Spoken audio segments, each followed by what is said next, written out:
What was the best worth it detention in school? Story 1. A girl I had a major crush on passed me a note, and when the teacher saw that, she told me to bring it to her, but I flat out told her no. I was sent to the office and I read it on the way just in case I had to give it up. The note basically said she was falling in love with me and wanted to know if I felt the same. Edit. I never lost the note/letter. Yes, we dated and it was amazing. The sad part is that her father got a job in another state and she had to move. We tried to stay connected back then. It was the late 90s, but it ultimately didn't work. It was becoming painful for both of us and we just lost contact. A few years ago, I found out she was alive and doing well. I'm happily married to a wonderful woman now, and there's nothing I would do to change that. My ex and I had our time together and it caused us both to grow emotionally. I don't think I'd be the person I am now if not for that experience. So I say once more, worth it. Story 2. Some kid was stealing money out of the locker room every day after school while sports teams were practicing. I skipped cross-country practice one day and hid in the shower area in an attempt to catch them. After waiting for over an hour, I finally heard someone enter.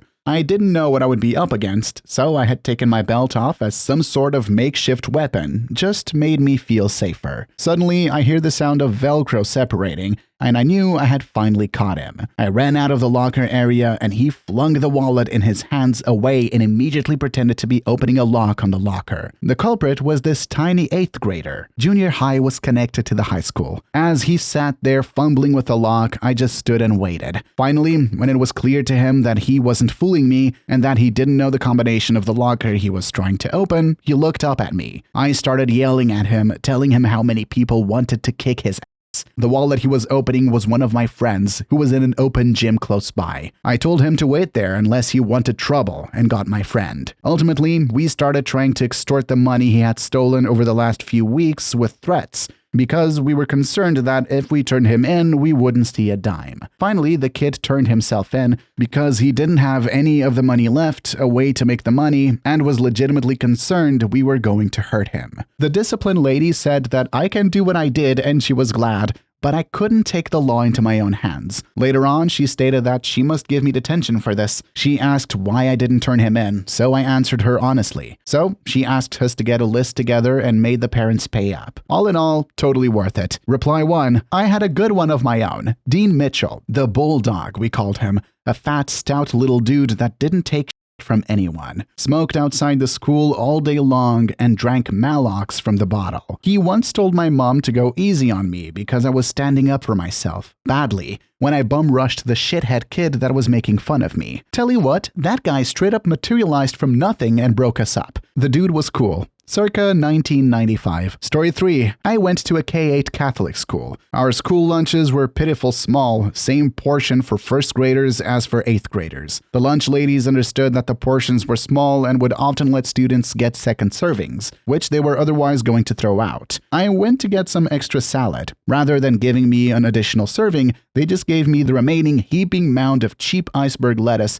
drenched in Italian dressing. It was seriously probably several pounds of salad. I had no intention of eating the entirety of it, but a teacher caught me eating the leftovers and said I ought to finish it, otherwise it would be so wasteful. At that point, it became a competition to prove her wrong. I had to stay probably an extra 10 minutes to finish munching down the pile of salad. When I finished, the teacher called me a pig and gave me a detention for some arbitrary reason. I relished in the look of her disgust and gleefully took the detention. Hold up a moment. So she basically forced you to eat it and then called you a pig? On top of that, she proceeded to slap you with a detention for doing as instructed? She is for sure out of her mind, and on top of that, I think she's the real pig in this story, because wasting food is the worst thing someone can do. Story 4. Moved to a new high school that had classrooms that were not laid out in a standard way. They had a no-tolerance tardy policy. And what happens if I show up to class 30 seconds late? Detention. You're a new kid and can't figure out where the classrooms are? Detention. On the first day, I raked up 7 of them. Keeps going on me. I figure out that detention in the school is just a 45-minute study hall where I can get my homework done in a quarter of the time it takes me to do it at home. And because I played sports, Saturday detention was waived for me. Now, worst case scenario is that I spend a minimal amount of extra time at school and my homework is done in record time. Guess how my tardiness improved under these circumstances? The principal calls me in at the end of the semester or year, I forget. He asks me if I'm trying to wallpaper his house with detention slips. I explained the situation, which went well because I had no other behavioral stuff. Principal points out that it is literally impossible for me to complete the detentions I have before I graduate. End result, I get excused from ever getting a detention for being tardy for the rest of high school. Story 5. I went to a strict technical school and we always had to sit at the same spot in the cafeteria, with no talking, nothing other than bread and beverages on the table, no schoolwork, laptops, or phones. These were just some of the rules during midday. However, once you were in the 5th or 6th year, 17, 18 years old, you were allowed to leave and taken off these lists. I went to the secretary of the school one day to discuss some initiatives we were starting in the school in terms of soccer tournaments during the week, etc. He got a call and left the room for 2 minutes. The lunch forms were open on his computer. I took my and some of my friends' names off. Next week, we slipped out of campus and were free. I felt like we'd escaped prison. It took them 2.5 months to notice. Longer if it weren't for a new person being added to our class. I got 1 day of detention in return for 50 days on the loose. Boy, was it worth it. Story 6. I had a teacher who would not let anyone go to the bathroom the entire year. So the last month of school, my friends and I got so fed up with it, I decided to take action. I brought an extra change of clothes hidden in my backpack and drank 3 bottles of water at lunch. During class that afternoon, I asked the teacher if I could use the bathroom, and of course, she responded with the usual no. So I said, okay, and just pissed all over myself and the desk. I had an extra change of clothes, so it was only uncomfortable for a bit. The look on her face was worth it. Now she lets any and everyone go to the bathroom as needed. You're welcome, America. Reply 1. I had a similar teacher in 2nd grade. She was ancient, like mid-70s, and wouldn't let the kids use the bathroom during her classes, which were right after lunch. Well, I had a urinary tract infection one week, and a note saying if I had to piss, let me piss. She took the note and tore it up. I got a week's detention for pissing all over a chair and the carpet and disrupting her class. In reality, I got to stay home for a week because my parents knew she was full of Reply 2. I have no idea why public institutions are allowed to restrict the exercise of bodily functions on people who have done no wrong. They let you take a piss in your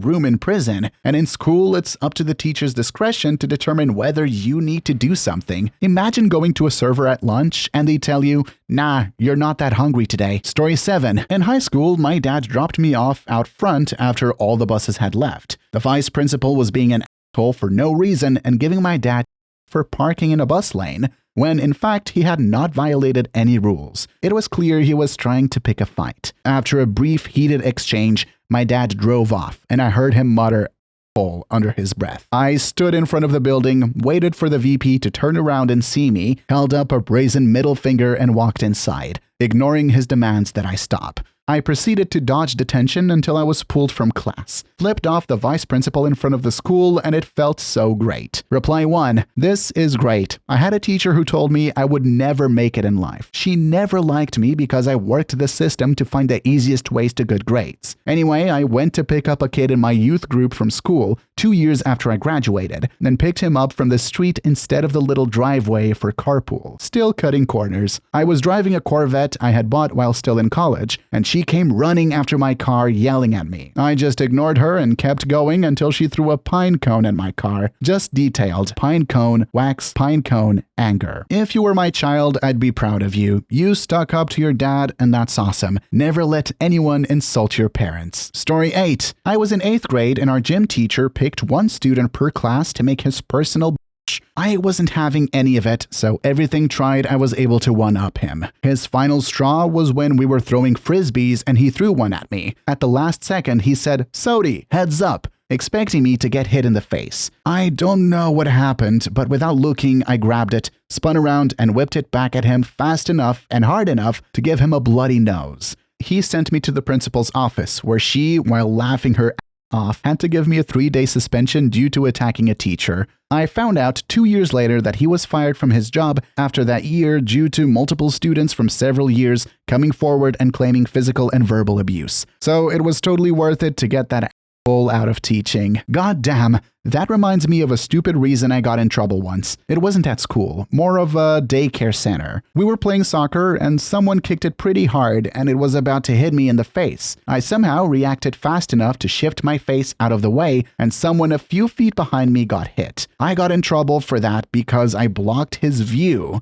so he couldn't see it coming fast enough. Also, yes, I was the only one to get in trouble. Story 9. A teacher I know had a goldfish on his desk. When the class came in for their first day, he gave them a few rules. However, he said that his most important one was that no one touches his goldfish, no matter what. Midway through the year, he begins to teach his students about how laws, whilst upheld by the government, are not always just. During this lesson, he takes the goldfish out of his bowl and throws it on the ground to let it die. My friend, who acted out of instinct, picks up this goldfish and puts it back in the bowl. He was given a detention for his offense, and the detention description was for doing the right thing. Story 10. I once instigated a whole revolution in my Catholic school. We had a horrible math teacher that nobody liked. When he took vacations, they brought a substitute teacher that was really great, so we did a petition with signatures from students of all grades for them to keep her as the official teacher. I was the head of the movement, so I went to the principal with the document to show our efforts. She laughed at me and told to get the hell out of there because students don't have the right to demand such things. I went back to class crying, 7th grade, and my classmates became really angry that the principal had treated me like that, so everybody got out of the class, started to call the other students in all classes to join them, and they did. At the end of it, everybody stood at the street in front of the school, yelling that the principal was a bitch.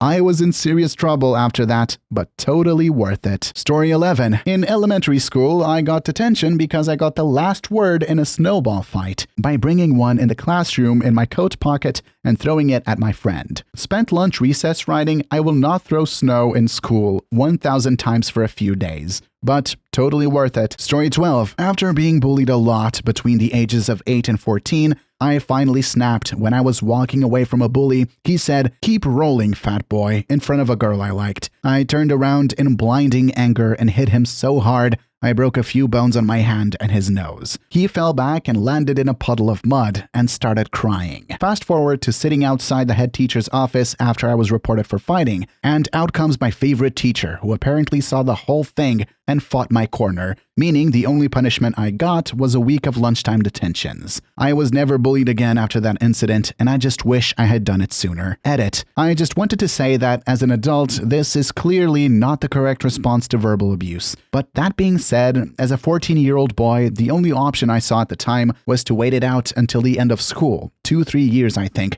to start defending myself. It's nice to read that you're not alone in your worst experiences, and I have enjoyed your stories. Lastly, to those asking, nothing really happened with my crush. I was still the fat kid, but I like to think I gained some amount of respect after that day. Reply 1. I nearly got expelled because of a similar situation. I can't for the life of me remember the cause of it, but someone was choking me with a wooden mock rifle. Yay, drama supplies. And so I bit his hand to make him drop it. His parents filed a complaint to the school after seeing the teeth marks. I explained the situation and someone corroborated, and he was suspended for a week. To be fair, I probably wouldn't have gotten in as much trouble if my response to finding out I left tooth marks had been good. Stories like this give me the biggest grin ever. I'm proud of you for standing up for yourself. They can take your lunchtime, but at least you kept your dignity. Story 13. I was a freshman in high school and still a religious virgin. I was asked why I was waiting to have sex until I was married. I answered with several reasons, including that I didn't want to end up with STDs. The nearby girl, who didn't really care for me, assumed I was trying to say that I didn't want to end up like her and threatened to shoot me. I calmly told her to shut her mouth. Both of us were threatened to be suspended. She cried and asked for forgiveness from the principal. I sat in his office with a straight look on my face, insisting "shut your mouth" was a sufficient response to a death threat, and all of that because she cried and I didn't. I ended up suspended while she wasn't, but it was still worth it, I guess. Story 14. Well, after setting a toilet on fire, the strap just wasn't doing it anymore, so they gave me an in-house suspension. For the unaware, the strap was a leather strap that they whipped the palm of your hands with. Good times. So for a week, I was left all alone in a small office. Just me, my homework, and a computer. I knew nothing back then. This was in 1989-1990. All I knew was some MS-DOS commands they taught me in my technology course. and how to navigate directories and stuff. Apparently, that was the server for their computer network linking them to the school board. Something like that. There was important stuff in there anyway. I wiped everything. Transferred to a cooler school 2 weeks later. Story 15. Okay, so a little background. The teacher was a science teacher for junior high. So he taught 7th and 8th graders. His name was Mr. Butler, and I can honestly say he was the worst teacher I have ever had the displeasure of meeting. He made fun of everyone, including the one kid in my grade that was actually mentally retarded. But enough of that, onto the story. It started out like any other science class, boring. We talked about space and some other stuff I don't remember, but that's not important. After space, Mr. Butler went on to talk about states of matter. He said there were 3. Me being a smart I raised my hand and said, no, that's not true, there are 4. They had recently been debating on adding plasma as the 4th state of matter. In front of the whole class, he says, you know, Sam, no one likes a know-it-all. Immediately after he said that, I fired back. Is that why nobody likes your class? I was the king of 7th grade that day. I still tell people this story when they talk about ripping on their teachers. Story 16. When I was a freshman, we had to go to an assembly for the senior class president and other positions. One of the dudes running for president was rumored to have an enormous like a real-life knee slapper. Anyway, everyone else running gave 10 to 15-minute speeches about how they'd improve the school, blah, blah, blah. These were a big deal at my school, and the speeches are always very carefully planned and thought out. People didn't try to be funny. So this kid gets up to the podium, looks around, leans close to the microphone, and just said that the rumors are true. He walked away with the most absurd amount of confidence I've ever seen as a full gymnasium of kids 14 to 18 years old either laughed, gasped, or in the case of some girls, literally swooned. He won, but after that, he didn't do speeches anymore. Story 17. It was worth it because I learned that the American school system is terrible. You see, if you were a little shit who deviated slightly out of the norm, you'd get your kicked to detention faster than you could say unfair. In detention, they had a kind of raffle box where you would pick out your detention. Stuff like garbage pickup, sweeping the cafeteria, etc. So 8th grade, being an idiot and thinking the Giants would win, I made a bet and lost it. The loser had to bring some Windex and wash the windows. I did get caught and was sent to detention. As I shuffled around the punishments in the box, I picked one that read it. It was to wash the windows. No joke. So for the crime of washing the windows, I was punished by washing the windows with the Windex I brought. Please leave your story down below in the comments. I would absolutely love to make a video about them in the future. And also, don't forget to like and subscribe. Until next time, Tony's fam, peace out.